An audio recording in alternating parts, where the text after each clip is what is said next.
2025 সালে অর্থাৎ এই বছর যারা মাধ্যমিক পরীক্ষা দিয়েছো তোমাদের একটি খবর বেরিয়ে এসেছে রেজাল্ট সংক্রান্ত।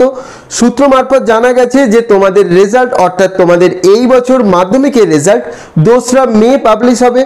এবিপি আনন্দ সূত্রে এই খবরই আমরা আজকে জানতে পেরেছি। অর্থাৎ 2025 সালের মাধ্যমিক পরীক্ষার্থীদের যে রেজাল্ট বেরোনোর অপেক্ষা তোমরা করছো, তোমাদের রেজাল্ট পাবলিশ হবে 2রা মে। পরীক্ষা দেওয়ার 70 দিনের মাথায় তোমাদের মাধ্যমিকের রেজাল্ট বের হচ্ছে। 2রা মে সকাল 10টা থেকেই সাংবাদিক সম্মেলনের মাধ্যমে পর্ষদ সভাপতি তোমাদের রেজাল্ট ডিক্লেয়ার করবেন এবং তার ঠিক 1 ঘন্টা পর থেকেই তোমরা ওয়েবসাইটে তোমাদের রোল নাম্বার এবং ডেট অফ বার্থ এইগুলি দিয়ে তোমাদের রেজাল্ট দেখতে পারবে। তো 2রা মে তোমাদের রেজাল্ট বের হচ্ছে। প্রত্যেক মাধ্যমিক পরীক্ষার্থীকে এর জন্য বেস্ট অফ লাক। কেউ টেনশন করবে না, প্রত্যেকের রেজাল্ট ভালো হবে। তো তোমাদের আরেকবার বলে রাখি, 2রা মে 2025 সালের মাধ্যমিক পরীক্ষার্থীদের একটি বিশেষ দিন, কারণ 2রা মে তোমাদের মাধ্যমিকের রেজাল্ট পাবলিশ হচ্ছে।